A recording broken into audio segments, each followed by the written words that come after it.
In the dense swamplands of South Carolina, where Spanish moss hangs like funeral shrouds and the air itself seems to whisper of forgotten sins, lie the crumbling remains of what locals once called the Angel's Rest Chapel. Between 1789 and 1832, over 200 souls vanished without a trace after seeking refuge at this supposed sanctuary. Discovered in 1923 and immediately sealed by authorities, church records revealed meticulous documentation of systematic murder disguised as divine mercy. The Whitworth family, pillars of their community and operators of the mysterious Order of Fallen Angels, had turned their plantation chapel into the most profitable killing ground in the antebellum South. What you're about to hear has been buried for nearly 2 centuries. But the truth about America's most sinister religious family can no longer remain hidden. Before we unveil the horrifying depths of the Whitworth legacy, be warned, this story isn't for everyone, only for those brave enough to face the darkest chapters of American history. If you're ready to join our community of true mystery seekers, hit that subscribe button and let us know in the comments what state you're listening from. We need to know how far these dark secrets are traveling. Now, let's step back into the shadows of 1789 South Carolina, where salvation came with a price no soul should ever pay. But to understand how such calculated evil could flourish requires us to examine the world that created the Whitworth dynasty. The year was 1789, and the newly formed United States was still bleeding from the wounds of revolution. In the low country of South Carolina, where rice plantations stretched endlessly toward the Atlantic, the social order remained as rigid as the tides that flooded the coastal marshes twice daily. It was here, 30 miles inland from Charleston, that the Whitworth family had carved out their empire of deception.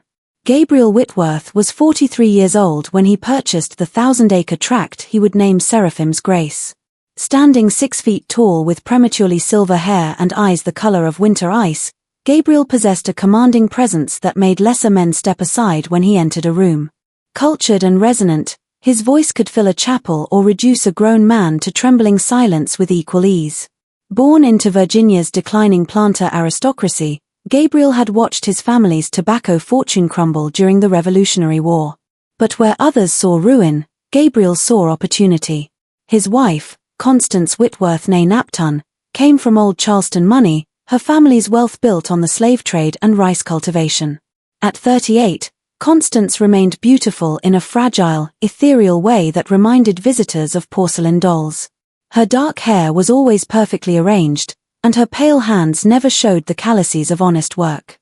But those who looked closely into her brown eyes saw something troubling, a kind of vacant distance, as if part of her mind had retreated to a place where the horrors around her couldn't reach. The Whitworth children were each remarkable in their own disturbing way. Ezekiel, 24 and the heir apparent, possessed his father's calculating intelligence, but with an added cruelty that even Gabriel sometimes found unsettling. Tall and lean like his father, Ezekiel's smile never quite reached his dark eyes. He had studied briefly at the College of Charleston before his father recalled him to manage the family's more delicate operations. Miriam, 22, was perhaps the most dangerous of all the Whitworth offspring. Where her brothers used force and intimidation, Miriam employed charm and manipulation. She could make a desperate runaway feel completely safe while leading them directly to their death. Conventional in her beauty, golden hair, blue eyes, a sweet smile, there was something in her manner that suggested she found genuine pleasure in others' suffering. The twins, Cain and Abel, had just turned 20. Cain was the larger of the two with broad shoulders and hands that looked capable of strangling a man. Abel was slighter, more thoughtful, but his intelligence was focused entirely on devising new methods of extracting information from unwilling subjects. The boys had been raised to see themselves as instruments of divine justice, and they approached their work with the methodical precision of craftsmen. Young Lilith, only 16, was still developing her role in the family enterprise. Blonde, like her sister, but with her father's piercing gaze, she possessed an unsettling maturity that made visitors uncomfortable. Gabriel was grooming her to take over Miriam's duties when the time came. The family business, after all, required continuity. Gabriel's brother, Michael Whitworth, served as the plantation's official overseer and Gabriel's closest collaborator. 2 years younger than Gabriel, Michael had the weathered look of a man who spent his days in the field. But his education matched his brother's. He understood that their operation required both brutality and careful record-keeping. Michael's wife Ruth had died in childbirth 5 years earlier, leaving him to raise their twin daughters, Mercy and Grace, now 13. The girls lived in the main house with their cousins, receiving the same careful education in the family's particular brand of theology. The youngest brother, Raphael Whitworth, who insisted everyone call him Seraph, was 35 and perhaps the most chilling member of the family. Thin to the point of appearing gaunt with prematurely white hair and pale green eyes, Seraph had studied medicine at Edinburgh before the Revolution. His medical knowledge made him invaluable to the family's operations, though he had never practiced legitimate medicine. Instead, he used his skills to keep victims alive longer during interrogations and to ensure that the bodies they eventually sold to medical schools appeared to have died from natural causes. The Whitworth plantation itself was perfectly designed for their sinister purposes. The main house, an imposing 3-story Georgian structure, sat on a slight rise overlooking the rice fields, but it was the smaller buildings that served the family's true business. The chapel, completed in 1788, stood half a mile from the main house, connected by a path that wound through a grove of ancient live oaks draped in Spanish moss. Larger than most plantation chapels with room for 200 worshippers, the Whitworth congregation rarely exceeded 50 locals. What made the chapel unique were the modifications Gabriel had ordered during construction. The basement, accessed through a hidden door behind the altar, had been designed as a series of holding cells. The walls were thick enough to muffle screams, and the ventilation system ensured that occupants could be kept alive for extended periods. Adjacent to the chapel stood what appeared to be a simple outbuilding used for storing religious materials. In reality, it housed Seraph's medical laboratory and the tools of his trade. The family had established their Order of Fallen Angels in 1789, presenting it to the local community as a Methodist revival movement focused on bringing salvation to the most desperate souls. They held regular services inviting neighboring planters and their families to witness Gabriel's passionate sermons about redemption through suffering. The local Methodist circuit rider, Reverend Thomas Hartwell, initially welcomed the Whitworth's religious enthusiasm, even allowing Gabriel to conduct special services for seekers in spiritual distress. But the order's true purpose was far more sinister. Through a network of contacts in Charleston, Savannah, and as far north as Richmond, the Whitworths spread carefully crafted rumors about their chapel. Word reached slave quarters throughout the region that Angel's Rest was a sanctuary where runaways could find food, shelter, and guidance to freedom. The stories were specific enough to be believable. Detailed descriptions of the chapel's location, passwords to identify genuine seekers, and testimonials from supposed escapees who had successfully reached the north. The elaborate deception required careful coordination. Seraph maintained correspondence with medical schools in Charleston, Savannah, Richmond, and even Philadelphia, establishing himself as a reliable supplier of cadavers for anatomical study. The bodies were always presented as those of free persons of color who had died of natural causes, complete with forged documentation. Medical schools in the early Republic asked few questions about the source of their specimens, and Seraph's prices were always reasonable. Michael handled the practical aspects of the operation, managing the legitimate plantation business that provided cover for their activities, maintaining the network of informants who spread word about the sanctuary, and coordinating with professional slave catchers who helped identify the most valuable targets. The family's legitimate rice plantation was moderately successful, employing nearly 100 enslaved workers who lived in relative comfort compared to other plantations. This benevolent reputation was carefully cultivated, with Gabriel allowing his workers better food, housing, and even limited movement around the plantation. The most diabolical aspect of the Whitworth operation was how they used genuine religious faith as a weapon. Gabriel's sermons were powerful and moving, filled with biblical references and theological sophistication that impressed even educated listeners. He truly believed that he was doing God's work, convinced that the souls he sent to their deaths were predestined for damnation anyway. This theological framework allowed the entire family to participate in mass murder while maintaining their sense of moral superiority. Local authorities knew something unusual was happening at Seraphim's Grace, but the Whitworths had been careful to establish themselves as pillars of the community. Gabriel served on the county commission, contributed generously to local churches, and hosted elaborate social gatherings that cemented his family's place in planter society. When occasional questions arose about missing slaves or strangers seen in the area, the Whitworths expressed appropriate concern and offered to help with searches. The autumn of 1791 brought unusual activity to Seraphim's Grace. A series of devastating storms had damaged crops throughout the Low Country, creating economic hardship that drove more enslaved people to attempt escape. For the Whitworths, this represented unprecedented opportunity. In a single month, 43 desperate souls arrived at Angel's Rest Chapel seeking sanctuary. It was during this period that the family's methods became most refined. Ezekiel had developed a system for categorizing new arrivals based on their potential value. Young, healthy males were kept alive longest, as their information about plantation defenses and escape routes proved most valuable to professional slave catchers. Women with children were questioned about other families planning to escape, their desperation making them particularly forthcoming. Older escapees, who typically knew less useful information, were dispatched quickly to minimize resources spent on their maintenance. The process always began the same way. New arrivals were greeted by Miriam, whose gentle manner and obvious education made her seem like an angel of mercy. She would provide food, clean clothing, and a safe place to rest while explaining that the family needed to verify their stories before helping them continue north. This waiting period, she explained, was necessary to protect both the escapees and the Underground Railroad network. During these first days, the Whitworths gathered intelligence through seemingly casual conversation. Miriam excelled at drawing out information about families left behind, planned meeting points, and contacts in the north. Gabriel would visit the chapel daily, conducting prayer services that gradually revealed more about each person's background and connections. The twins, Cain and Abel, posed as runaway slaves from other plantations, sharing fabricated stories of successful escapes to build trust and encourage more detailed confessions.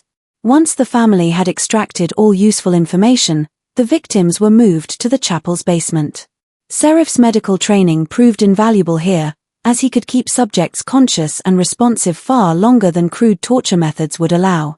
The basement contained 5 individual cells, each equipped with shackles and designed to prevent any possibility of escape. So effective was the soundproofing that the chapel's regular congregation, meeting directly above, never heard the suffering below. The interrogation process typically lasted 3 to 5 days. Seraph used his knowledge of human anatomy to inflict maximum pain while avoiding permanent damage that might affect the eventual sale of the body. He had developed a detailed understanding of pressure points, nerve pathways, and psychological techniques that broke resistance without leaving obvious marks.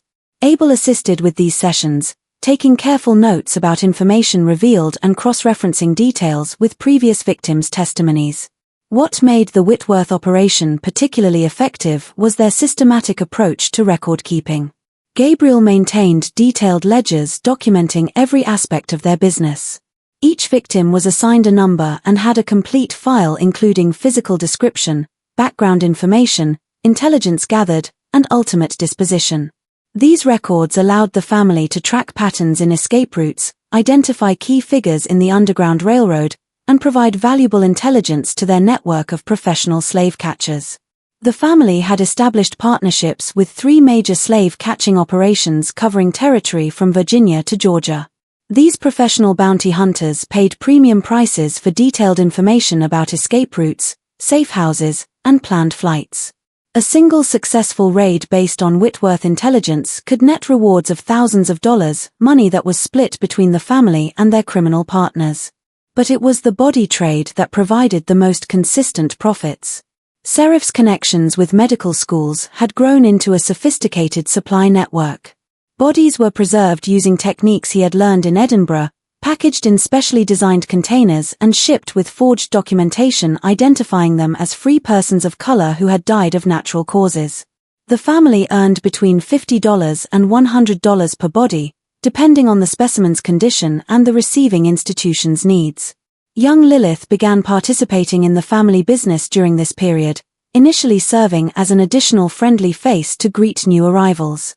Her youth and apparent innocence made desperate people even more trusting.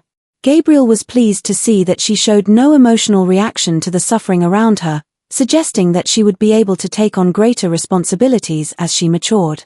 The most horrifying aspect of the operation was how the family maintained their public facade. Every Sunday they attended services at the local Methodist church where Gabriel often served as a lay preacher. They hosted elaborate dinner parties, contributed to charity drives, and participated in all the social activities expected of prominent planters. Constance became known for her beautiful needlework and her skill at organizing ladies' auxiliary functions.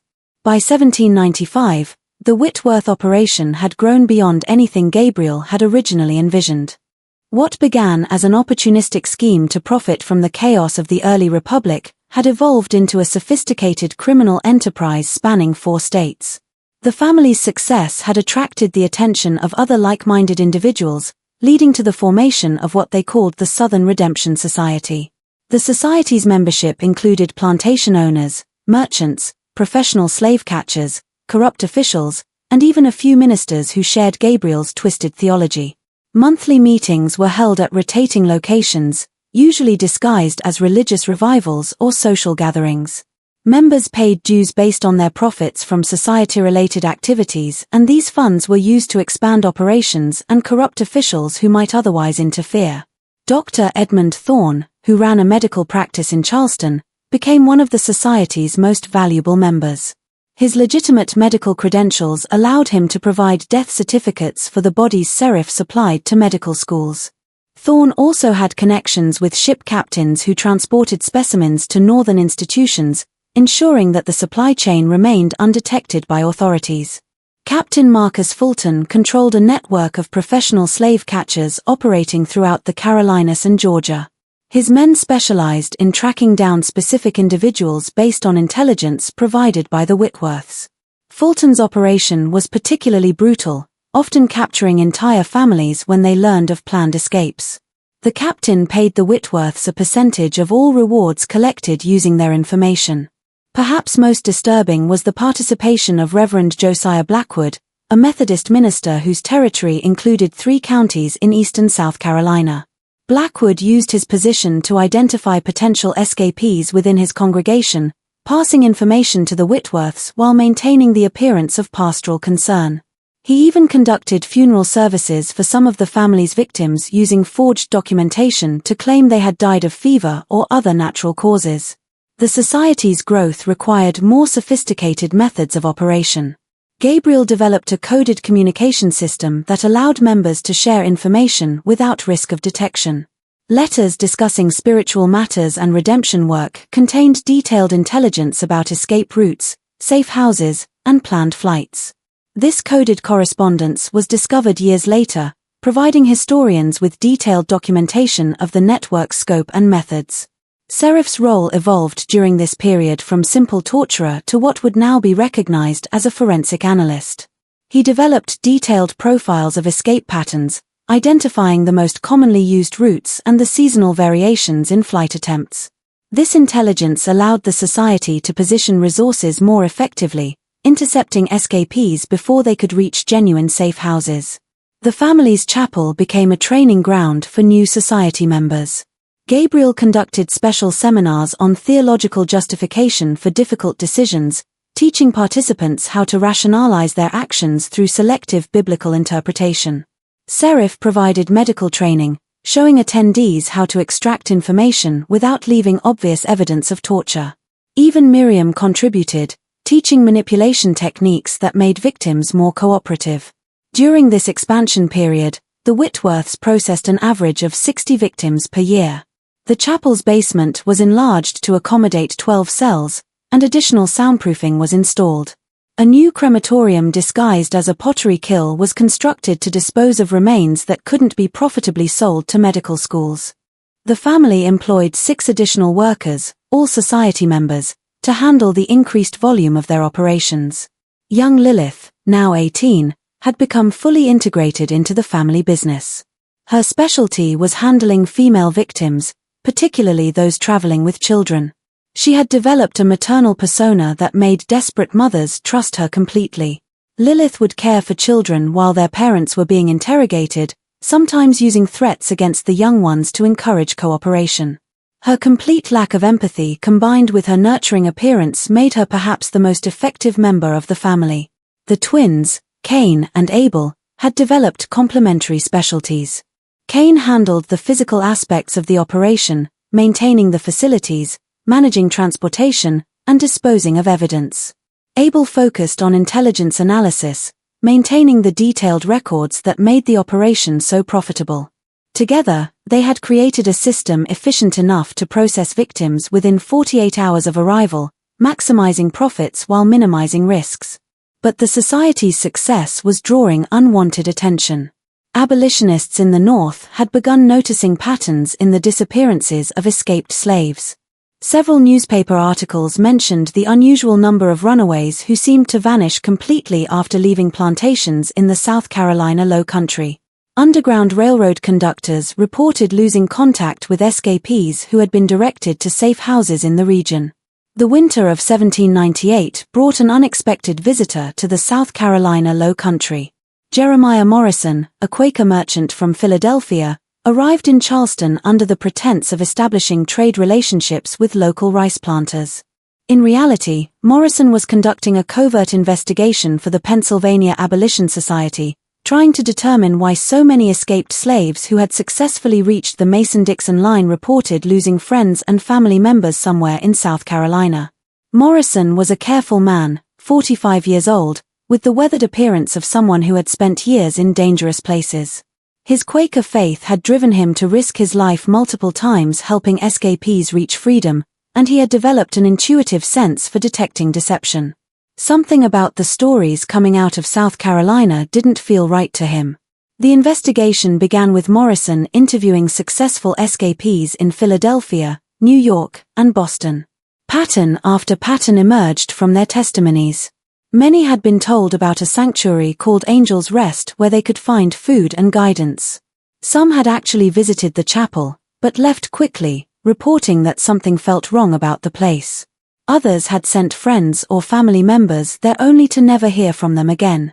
Morrison spent weeks documenting these accounts, cross-referencing locations, dates, and descriptions. The pattern was clear. People were disappearing at a specific location in the South Carolina Low Country. But proving what was happening required someone to infiltrate the operation, and Morrison knew that his skin color made him unsuitable for such a mission. The solution came from an unexpected source. Samuel Washington, a free black man from Baltimore who had been educated in Pennsylvania, volunteered to pose as an escaped slave seeking passage north. Washington was light-skinned enough to potentially pass for mixed race, which might explain his education and refined manner. More importantly, he was utterly fearless, having already conducted similar investigations in Virginia and Maryland. Washington arrived in Charleston in March 1799, carrying forged documents identifying him as the property of a fictional Virginia planter. He spent several weeks working as a day laborer, quietly gathering information about local Underground Railroad contacts. It didn't take long for him to hear whispers about the sanctuary at Angel's Rest Chapel. The approach was gradual and careful. Washington made contact with other people seeking to escape, allowing word of his situation to spread naturally through the underground network. Within a month, he was approached by a contact who provided directions to the Whitworth plantation and the passwords needed to identify himself as a legitimate seeker. Morrison, meanwhile, had established himself in Charleston's business community, using his legitimate merchant credentials to gain access to shipping records, medical college correspondence, and other documents that might reveal the scope of whatever criminal enterprise was operating in the region. His Quaker connections in Philadelphia had provided him with names of medical professors who might be receiving suspicious specimens. What Morrison discovered shocked even his experienced mind. Shipping records showed regular deliveries from South Carolina to medical schools throughout the Mid-Atlantic region. The volume was far too high to represent normal mortality among the region's free black population. Death certificates provided by local physicians showed suspicious patterns, too many deaths from fever and natural causes among people described as transient free blacks. Washington's mission began on a humid April evening when he approached Angel's Rest Chapel following the instructions he had received. The building appeared exactly as described, larger than most plantation chapels, with Gothic windows that seemed oddly foreboding in the fading light. Spanish moss hung from the surrounding oaks like funeral shrouds, and the air was thick with the smell of stagnant water from nearby rice fields. Miriam Whitworth greeted him at the chapel door, her smile warm and welcoming. She was exactly as beautiful as the stories had suggested, with golden hair and eyes that seemed to radiate compassion. Washington felt an immediate sense of danger. Something about her perfect performance struck him as rehearsed, as if she had done this many times before. "You must be so tired, poor soul," Miriam said, leading him inside the chapel. "Come, let me get you some food and a safe place to rest. Tomorrow, we'll discuss your journey north." The chapel's interior was more elaborate than Washington had expected. The stained glass windows depicted scenes of divine judgment that seemed unusually violent for a Methodist sanctuary.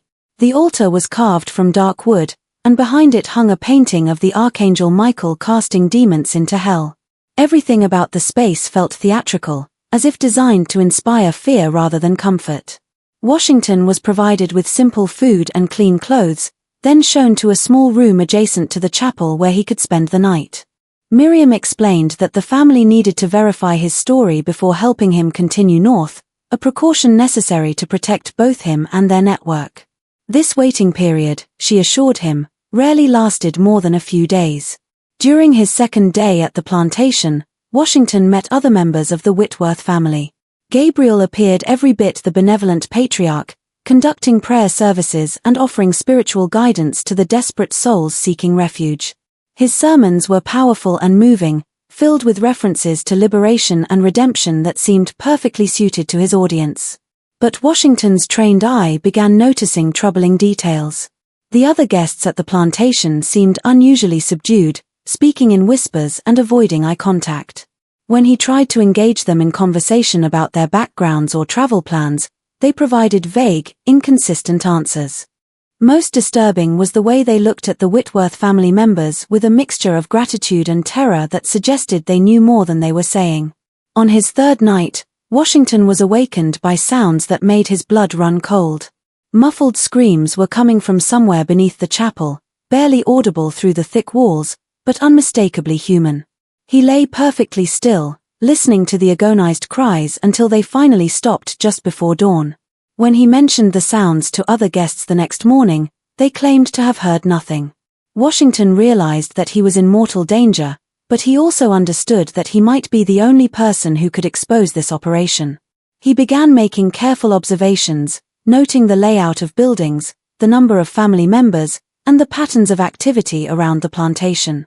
Most importantly, he started looking for evidence of what was happening to the people who arrived at Angel's Rest, but never left. The breakthrough came when Washington observed Sheriff Whitworth loading a wagon with what appeared to be wooden crates. The crates were the right size and shape to contain human bodies, and they were being loaded with the careful attention typically reserved for valuable cargo. Washington followed the wagon from a distance, watching as it traveled to a landing on the Ashley River, where a small steamboat was waiting. But Washington had been observed as well. Abel Whitworth had noticed his curious behavior and reported it to his father. Gabriel decided that their guest was becoming too inquisitive and ordered his transfer to the chapel basement. Washington's investigation was about to become a personal fight for survival. Washington's descent into the chapel basement revealed the true scope of the Whitworth family's evil. The underground facility was far more sophisticated than he had imagined, with 12 individual cells, a medical laboratory, and what appeared to be a crematorium.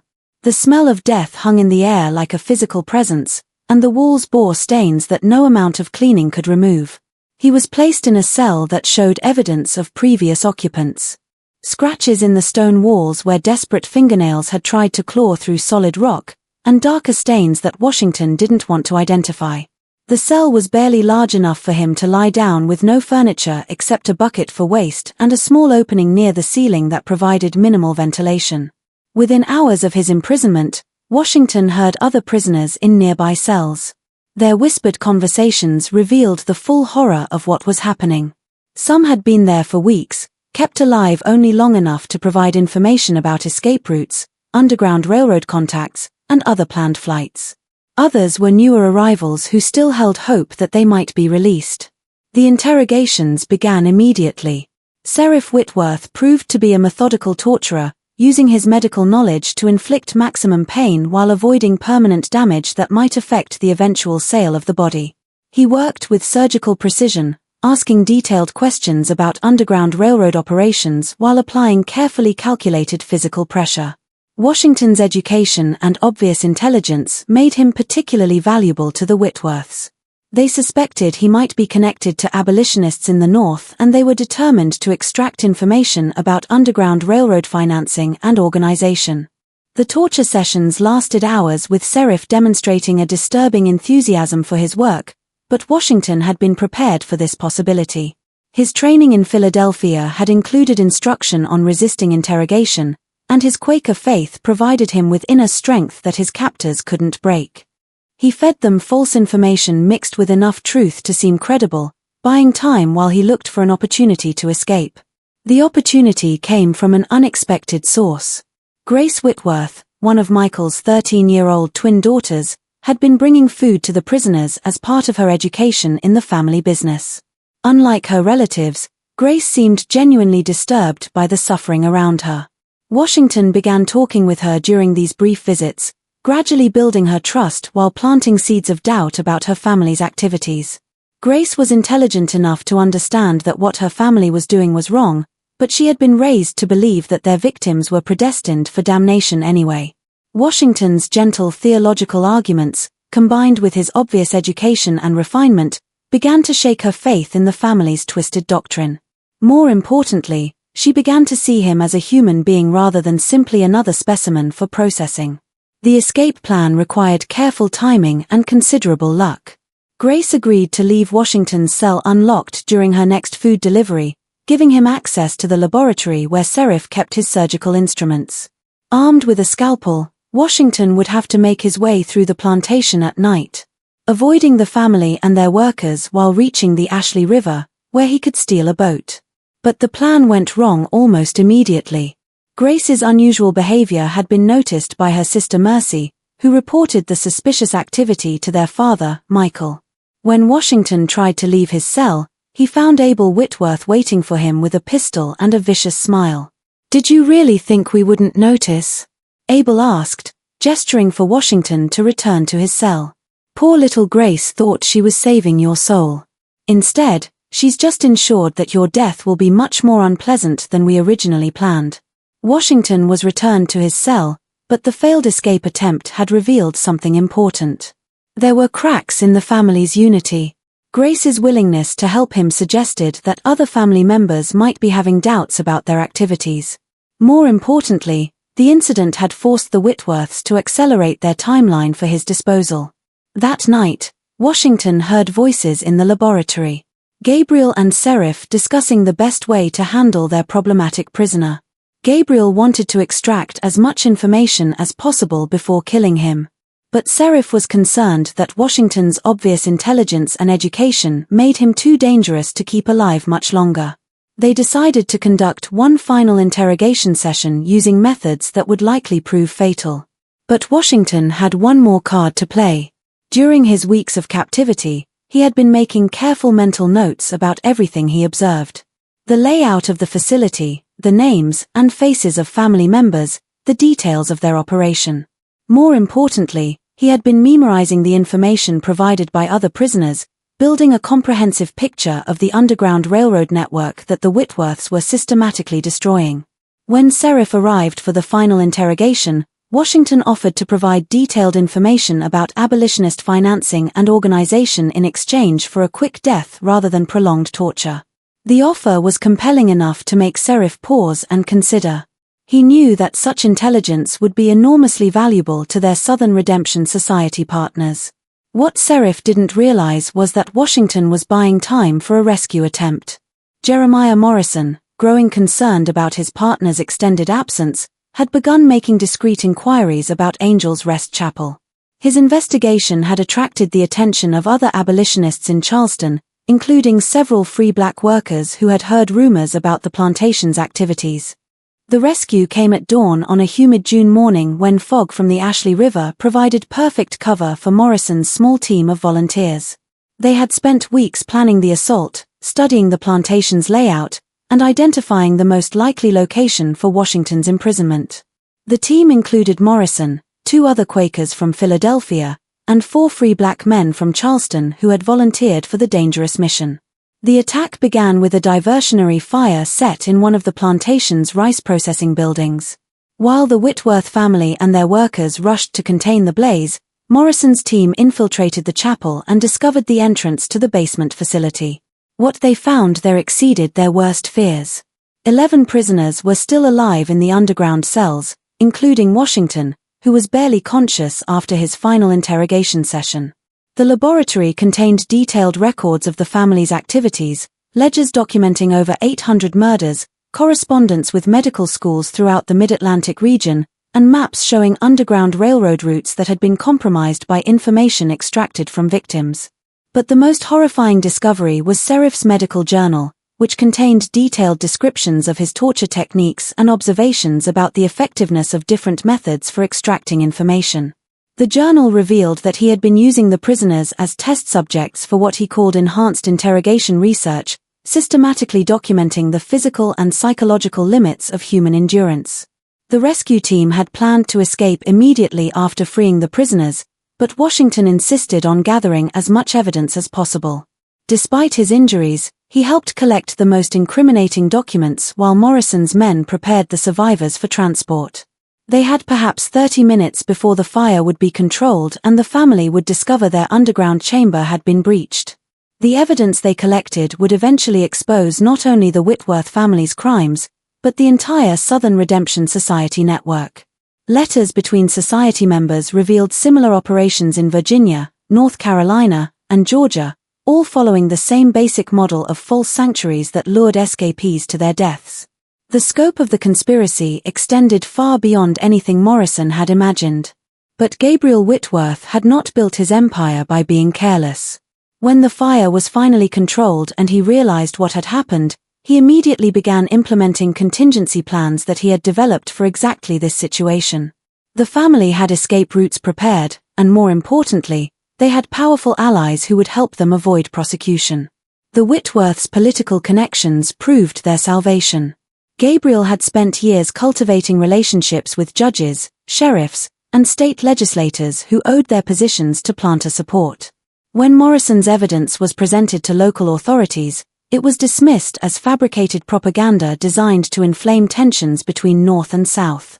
The few officials who took the accusations seriously found themselves facing intense pressure from their political patrons. Federal authorities in Charleston were more receptive to Morrison's evidence, but they lacked jurisdiction over crimes committed entirely within South Carolina. The Constitution's guarantee of state sovereignty over internal affairs meant that federal prosecutors could not pursue cases against South Carolina citizens without state cooperation. That cooperation was never forthcoming. Most frustrating for Morrison was the reaction of the local Methodist church hierarchy. Despite overwhelming evidence of the Whitworths' crimes, church leaders were reluctant to condemn a family that had contributed so generously to religious causes. Reverend Hartwell, the circuit rider who had originally welcomed Gabriel's ministry, claimed that the accusations were part of a northern conspiracy to discredit Southern Christianity. The Whitworth family used this breathing space to relocate their operation. Within 6 months of Morrison's raid, they had sold Seraphim's Grace Plantation and moved west to Alabama, where territorial status provided even less oversight than South Carolina's state government. They established a new plantation near Mobile, complete with another chapel and another underground facility. But Morrison's investigation had damaged the Southern Redemption Society's network beyond repair. Several key members, fearing exposure, abandoned the conspiracy and destroyed their records. Dr. Thorne fled to the Caribbean. Captain Fulton disappeared entirely and Reverend Blackwood suddenly found religion and began preaching genuinely about the evils of slavery. Washington's testimony combined with the evidence collected from the chapel basement was published in abolitionist newspapers throughout the North. The detailed accounts of systematic torture and murder conducted under the guise of religious ministry shocked even hardened activists. The Whitworth case became a rallying cry for the growing abolitionist movement, proving that slavery's defenders would resort to any means to protect their interests. The Whitworth family's relocation to Alabama marked a new phase in their criminal enterprise. The territorial government provided even less oversight than South Carolina, and the rapid influx of settlers created perfect conditions for their false sanctuary operation. They established their new plantation, New Seraphim, 20 miles north of Mobile, where the Tombigbee River provided convenient access to shipping routes. Gabriel had learned from the Charleston experience that maintaining political connections was essential for long-term survival. He immediately began cultivating relationships with territorial officials, contributing generously to their campaigns, and hosting elaborate social events that cemented his family's place in Alabama society. Within 2 years, he had been appointed to the Territorial Council, giving him direct influence over law enforcement policies. The new chapel was even more sophisticated than its South Carolina predecessor. Gabriel had hired an architect from New Orleans who designed a structure that appeared to be a conventional Methodist church while concealing an underground complex capable of holding 30 prisoners simultaneously. The facility included improved soundproofing, better ventilation, and a medical laboratory that surpassed anything Serif had previously operated. But the family's methods had evolved as well.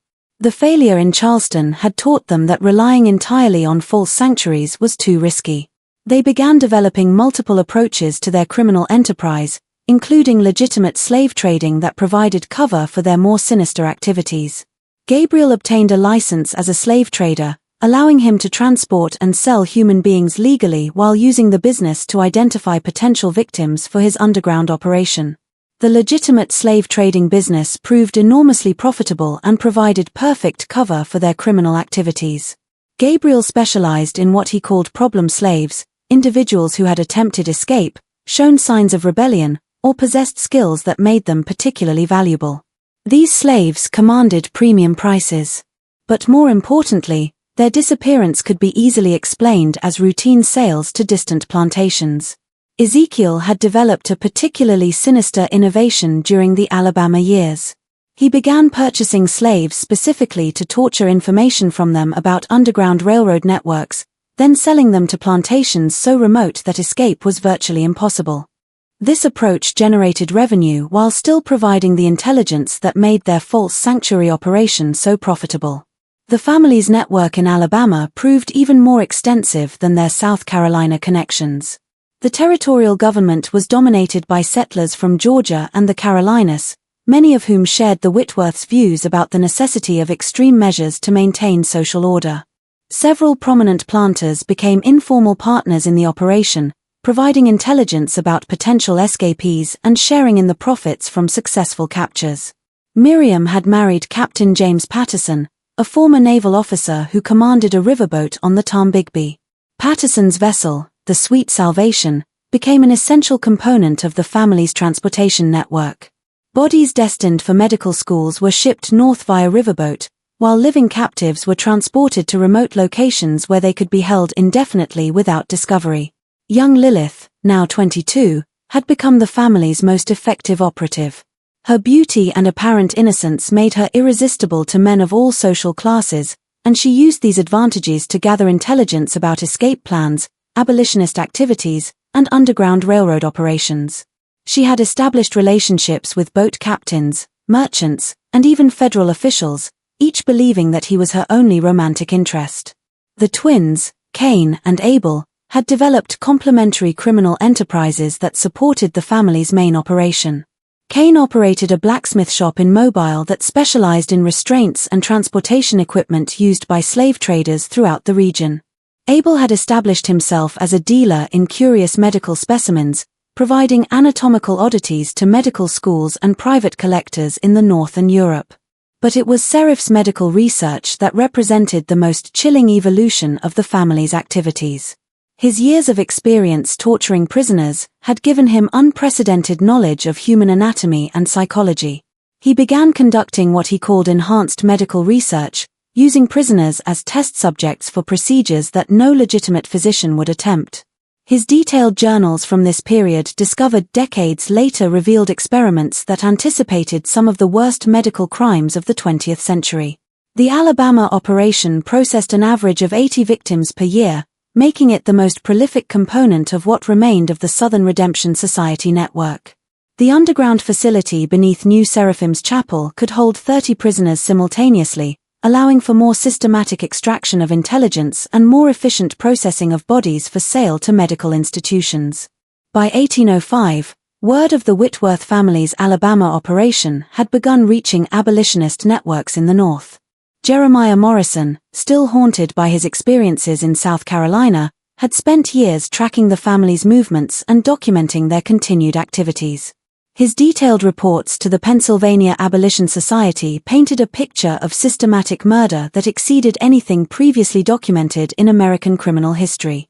Morrison's investigation had attracted the attention of federal authorities in Washington, where Secretary of State James Madison was growing concerned about reports of criminal enterprises that threatened to destabilize relationships between northern and southern states. The Whitworth case had become a symbol of the extremes to which slavery's defenders would go, and its exposure was generating political pressure that Madison found increasingly difficult to ignore.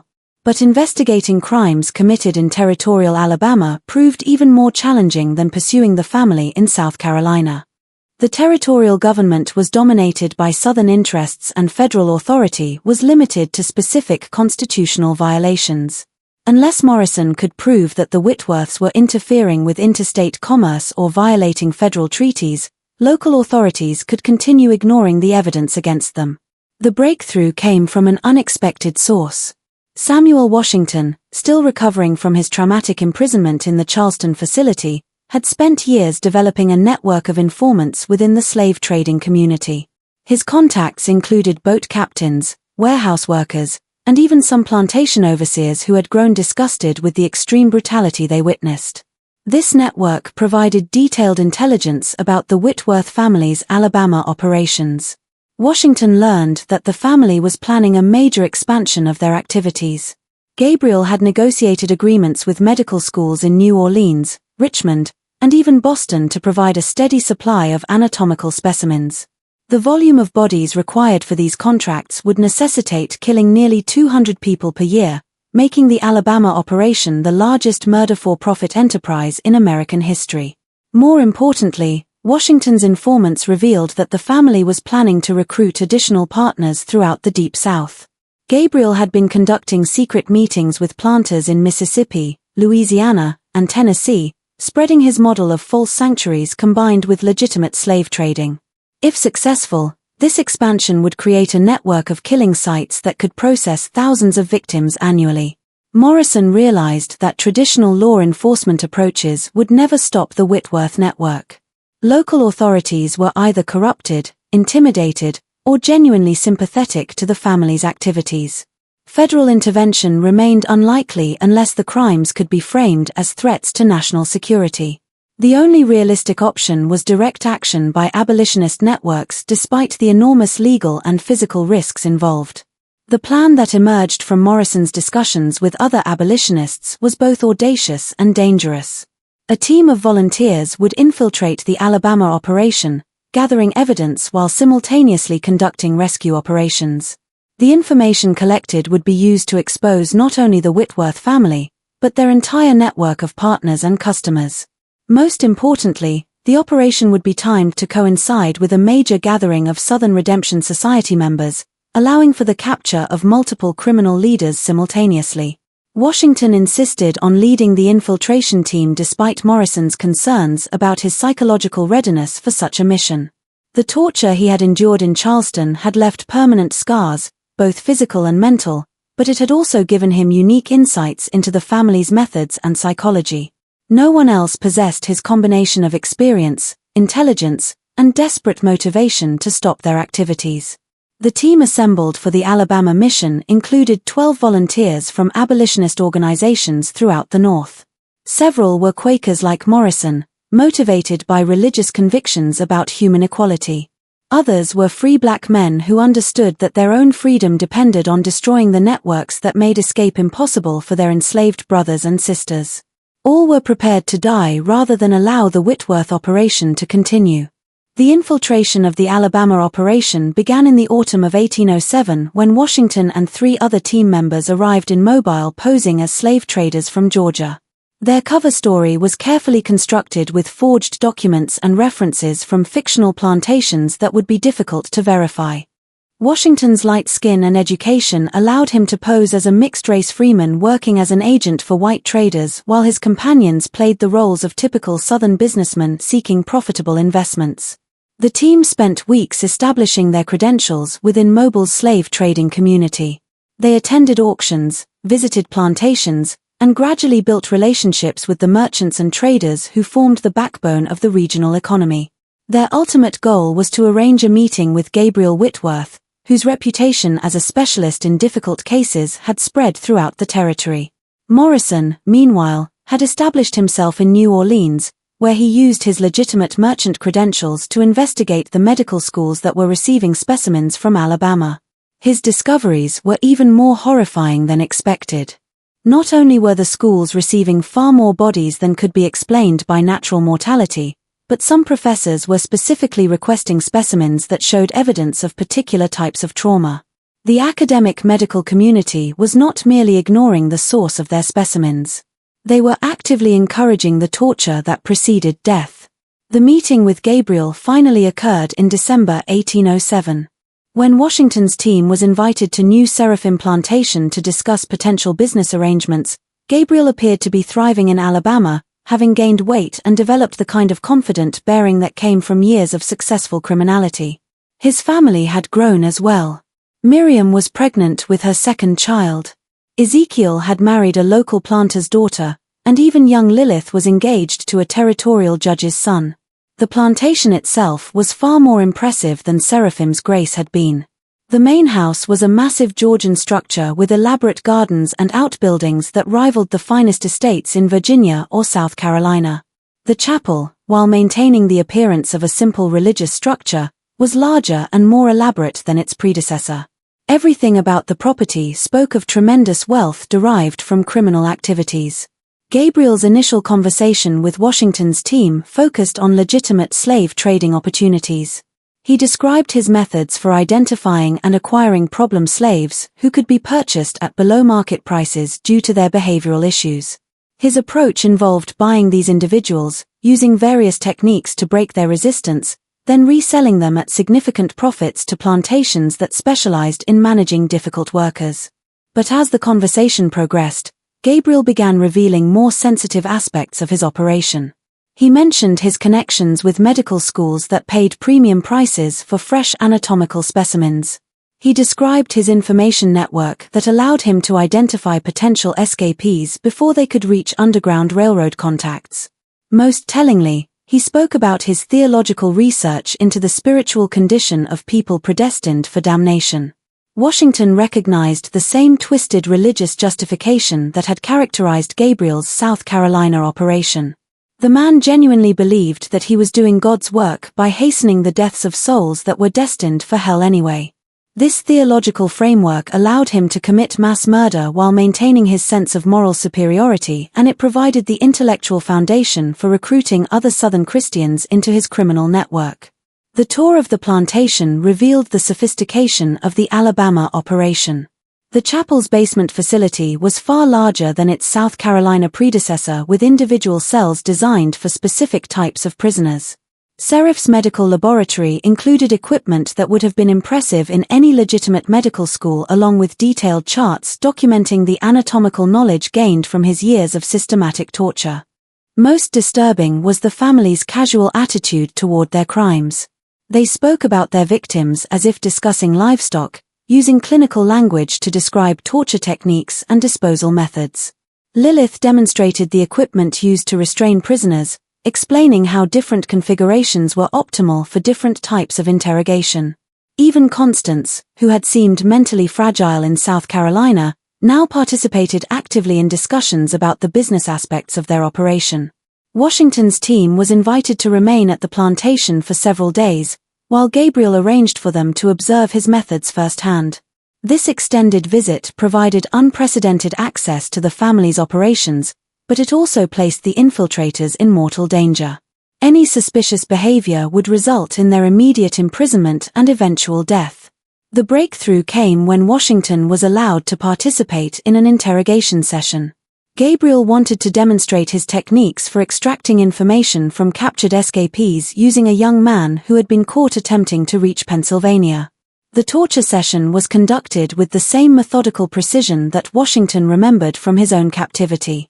But now he was able to observe Serif's techniques from the perspective of an educated witness rather than a helpless victim. The intelligence being extracted was staggering in its scope and detail. The prisoner was providing information about Underground Railroad safehouses, the names of conductors and sympathizers, the locations of hidden supply caches, and the identities of free black communities that provided assistance to escapees. This information was being compiled into detailed reports that were shared with slave catchers throughout the region, allowing for systematic destruction of the Underground Railroad network. But Washington also observed something that Gabriel apparently hadn't noticed. Subtle signs that the prisoner was providing false information mixed with genuine details. The young man was educated enough to understand what his captors wanted to hear and brave enough to misdirect their efforts. Even while enduring horrific torture, his resistance gave Washington hope that the Underground Railroad network was more resilient than Gabriel believed. Washington's extended stay at New Seraphim Plantation coincided with preparations for the annual gathering of the Southern Redemption Society. Gabriel was expecting nearly 30 members from across the Deep South, representing the largest assembly of the criminal network since its founding. The meeting would provide an unprecedented opportunity to document the conspiracy's scope and identify key participants, but it would also place Washington's team in extreme danger.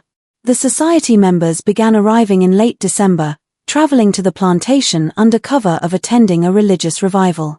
Gabriel had publicized the event throughout Alabama and neighboring territories as a special Methodist conference focused on redemption theology and practical Christianity.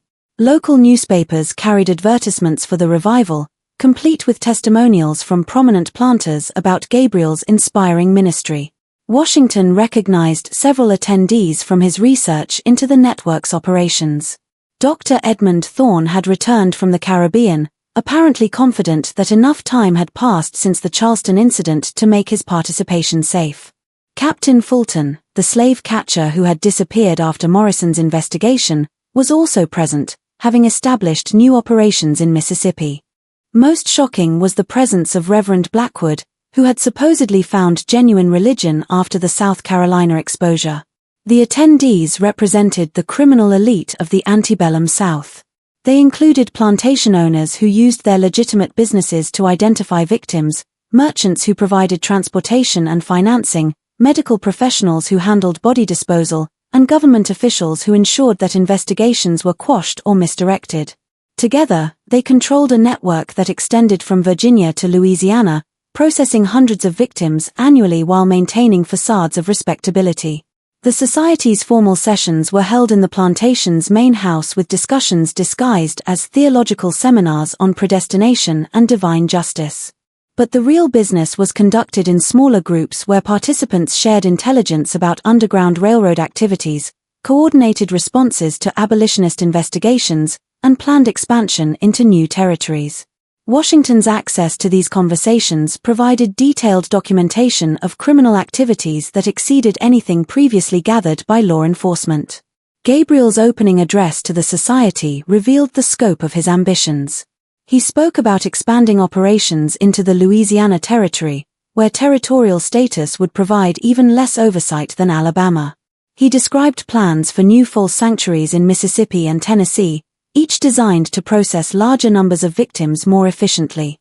Most chilling was his proposal for what he called industrial-scale redemption, facilities capable of killing and processing dozens of people simultaneously. Serif's presentation on enhanced medical research demonstrated how far the family's criminal activities had evolved beyond simple murder for profit. He described experiments designed to test the limits of human endurance, procedures that provided anatomical knowledge unavailable through conventional means and techniques for preserving specimens that would maintain their research value during extended transportation. His work had attracted interest from medical schools in Europe, creating international markets for his products, but the society was facing growing pressure from abolitionist investigations and federal attention. Several members reported increased scrutiny from northern authorities, while others described difficulty maintaining their operations due to improved underground railroad security measures. The network's success had made it a target for systematic counteraction, and several participants expressed concern about their long-term safety.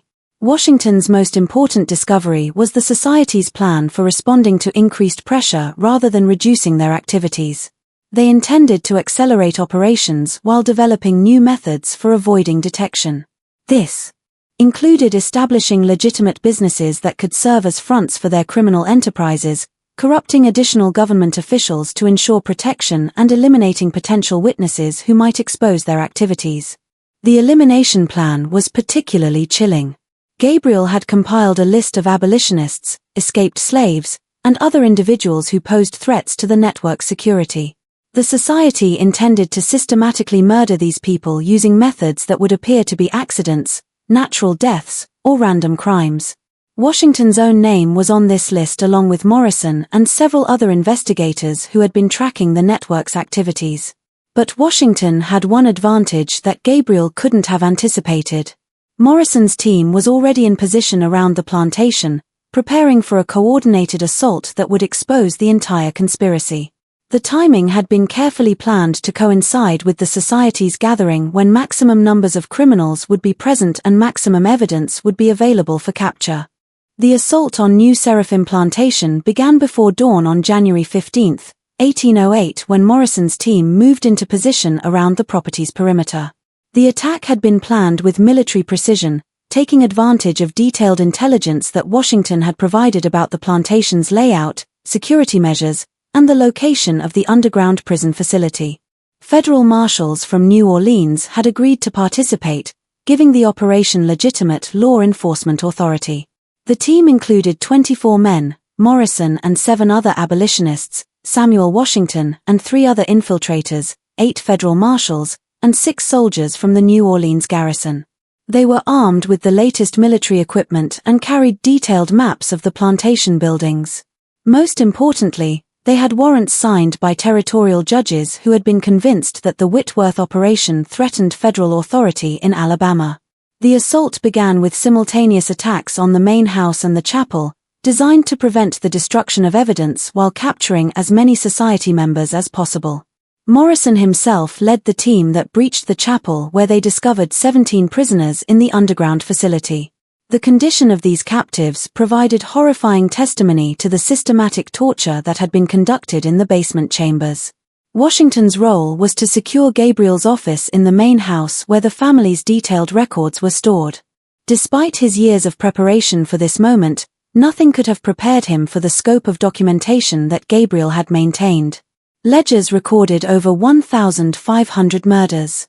Correspondence revealed criminal partnerships extending to 12 states and 3 foreign countries, and detailed maps showed underground railroad routes that had been systematically compromised. The most damning evidence was Gabriel's personal journal, which provided theological justification for each murder while describing the profits generated by the operation. Gabriel had maintained meticulous records of every aspect of his criminal enterprise, apparently believing that divine approval for his actions required careful documentation of their religious necessity. The journal entries revealed a mind that had completely rationalized mass murder as an expression of Christian duty. Seraph's medical laboratory yielded evidence of crimes that exceeded simple murder.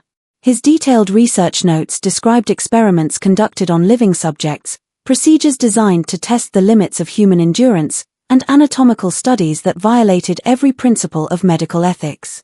The laboratory contained preserved specimens that would later provide definitive proof of systematic torture, along with correspondence with medical schools that had specifically requested such specimens. The capture of Society members provided law enforcement with unprecedented access to the criminal network's leadership. Under interrogation, several participants revealed additional operations in Mississippi, Louisiana, and Tennessee. Others provided names of government officials who had been corrupted by the network, along with details about the methods used to ensure their cooperation. The testimony revealed a conspiracy that had penetrated every level of Southern society. Gabriel himself proved surprisingly cooperative once confronted with the evidence against him.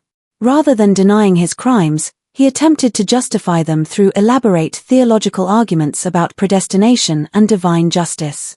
He seemed genuinely convinced that his actions had been morally correct, and he expressed pride in the efficiency and profitability of his operations.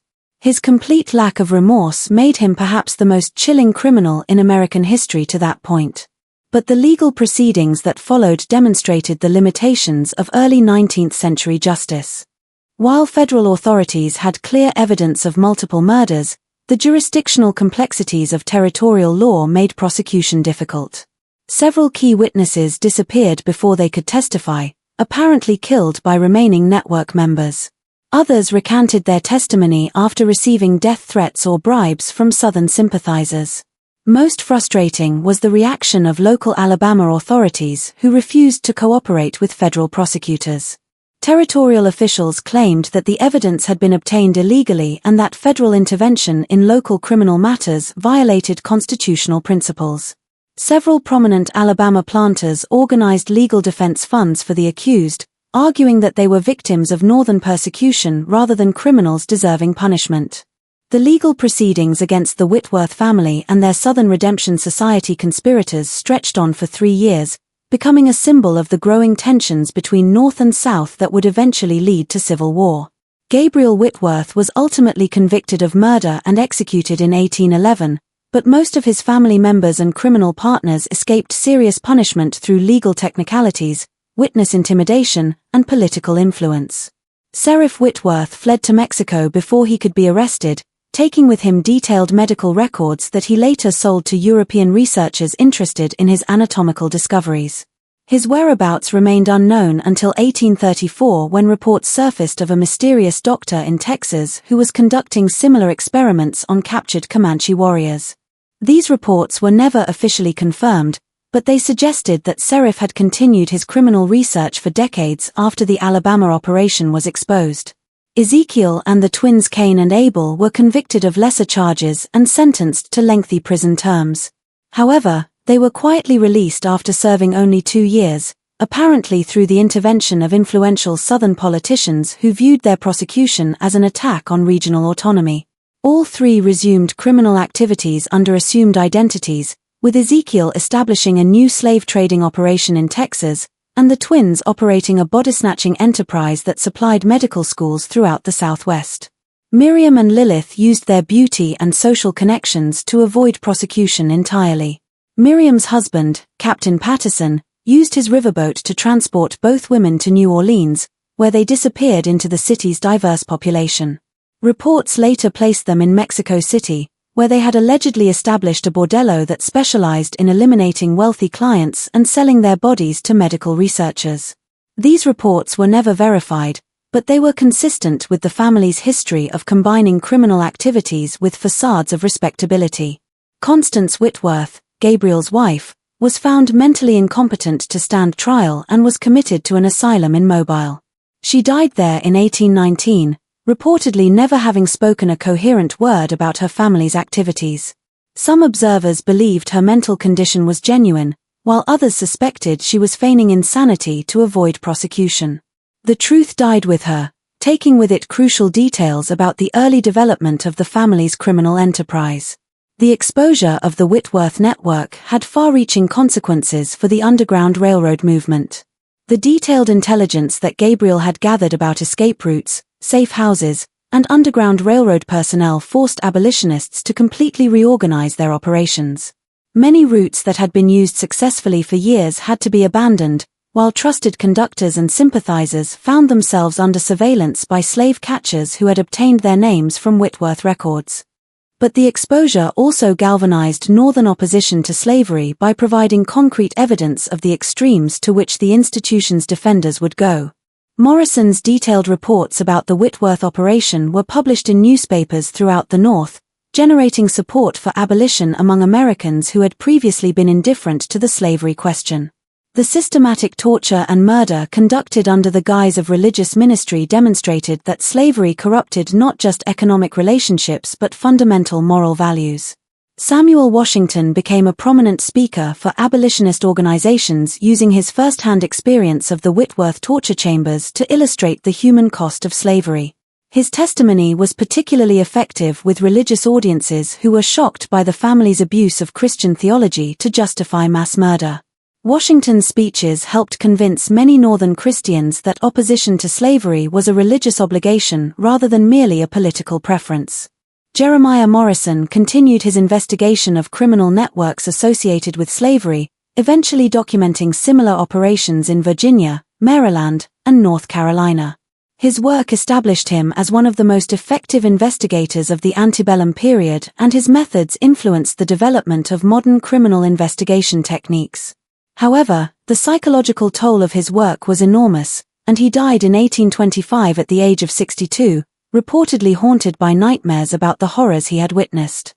The New Seraphim plantation was abandoned after Gabriel's execution, with local residents claiming that the property was cursed by the suffering that had occurred there. The chapel was burned by persons unknown in 1815, though the underground torture chambers remained intact beneath the ruins.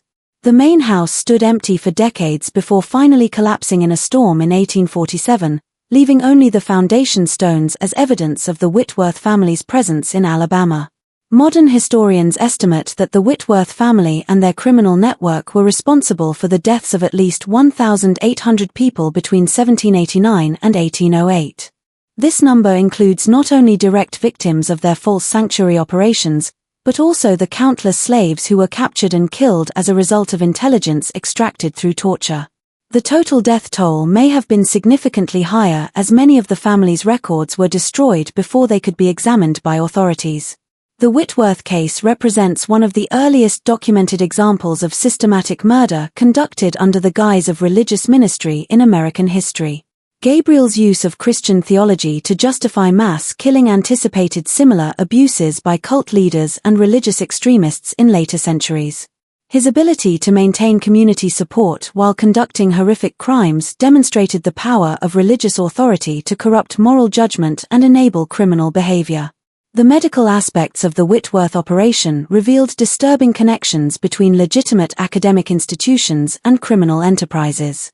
Several prominent medical schools were found to have received specimens that they knew or should have known were obtained through murder. This discovery led to reforms in medical education and the establishment of ethical guidelines for anatomical research. Though enforcement remained inconsistent for decades, the network's sophisticated use of record-keeping and intelligence gathering anticipated modern organized crime methods by nearly a century. Gabriel's detailed documentation of victim backgrounds, underground railroad routes, and criminal profits demonstrated an understanding of systematic criminal enterprise that was unprecedented in early American history. His methods influenced later criminal organizations and provided law enforcement with insights into the structure and operation of conspiracy networks. Perhaps most significantly, the Whitworth case illustrated the inadequacy of early American legal institutions for dealing with crimes that crossed state boundaries or challenged regional political interests. The family's ability to escape serious punishment despite overwhelming evidence of their guilt demonstrated the need for stronger federal law enforcement authority and more consistent application of criminal justice principles. The case also revealed the extent to which slavery had corrupted Southern society by the early 19th century. The widespread support that the Whitworth family received from respectable planters, government officials, and religious leaders showed that the institution of slavery had created moral blindness that extended far beyond individual slaveholders. The systematic dehumanization required to maintain slavery had created conditions where mass murder could be rationalized as necessary for social order. The complete truth about the Whitworth family's crimes may never be known. Many of their records were destroyed during the legal proceedings, while others remain sealed in archives that have never been fully examined by historians. Local traditions in Alabama still speak of mysterious disappearances and unexplained deaths that occurred during the family's residence in the territory, suggesting that their documented crimes represent only a fraction of their actual activities. Archaeological investigations of the New Seraphim plantation site have been limited by local opposition and legal complications involving property ownership. However, ground-penetrating radar surveys conducted in the 1990s revealed extensive underground structures that appear to match descriptions of the family's torture and disposal facilities. These findings suggest that the physical evidence of their crimes remains largely intact beneath decades of accumulated soil and vegetation.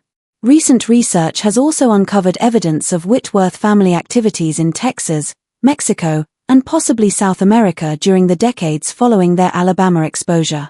Ship passenger lists, medical school records, and territorial government documents contain references to individuals using known Whitworth aliases who were involved in suspicious activities consistent with their established criminal methods. These discoveries suggest that the family's criminal enterprise may have continued operating under different identities long after the Alabama operation was exposed. The most disturbing possibility is that the Whitworth network represented only one example of similar criminal enterprises that operated throughout the antebellum South. The systematic nature of their operations combined with the widespread support they received from respectable society suggests that other families or organizations may have conducted comparable activities without ever being exposed. The historical record contains numerous references to mysterious disappearances, unexplained deaths, and suspicious religious movements that could indicate additional criminal networks. What remains certain is that the Whitworth family's story represents one of the darkest chapters in American religious history. Their systematic abuse of Christian theology to justify mass murder demonstrated how religious authority could be corrupted to serve criminal purposes. Their ability to maintain community support while conducting horrific crimes showed the extent to which slavery had poisoned American moral values by the early 19th century. The legacy of their crimes extends far beyond their immediate victims. The intelligence they gathered about Underground Railroad operations led to the capture and death of countless other escaped slaves whose names will never be known. Their corruption of medical education and research caused lasting damage to the integrity of American science. Most importantly, their success in avoiding punishment demonstrated to other criminals that systematic murder could be conducted with relative impunity if properly disguised and politically protected. Today, the site of the New Seraphim plantation remains largely forgotten, known only to local historians and the occasional researcher interested in the darker aspects of American history. No monument marks the location where over 1,000 people died in systematic torture and murder. No plaque commemorates the courage of the abolitionists who risked their lives to expose these crimes.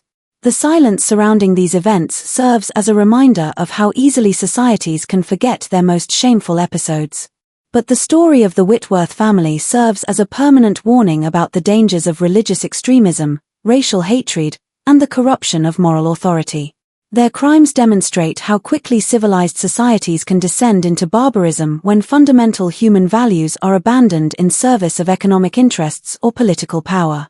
Understanding their story is essential for recognizing similar threats in our own time and ensuring that such systematic evil never again masquerades as divine will. The question that haunts everyone who studies this case is not whether the Whitworth family's crimes actually occurred. The evidence is overwhelming and undeniable. The real question is how many other similar operations existed throughout the antebellum period, how many victims died in similar circumstances, and whether the complete truth about this dark chapter in American history will ever be fully revealed. The shadows cast by the Whitworth legacy continue to obscure corners of our historical understanding, leaving us to wonder what other horrors remain hidden in the archives of America's past. In the end, the macabre history of the Whitworth family stands as testament to the human capacity for both ultimate evil and ultimate courage.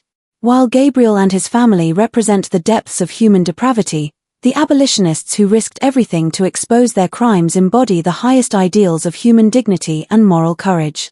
Their struggle reminds us that the price of civilization is constant vigilance against those who would use religious authority, political power, or social respectability to mask systematic cruelty. The chapel bells that once rang over the New Seraphim implantation have long since fallen silent. But the echoes of their victims' suffering continue to resonate through American history. Until we fully confront the truth about crimes like those committed by the Whitworth family, we cannot claim to have honestly reckoned with our nation's past or adequately prepared ourselves to recognize similar threats in our future. What haunts you more?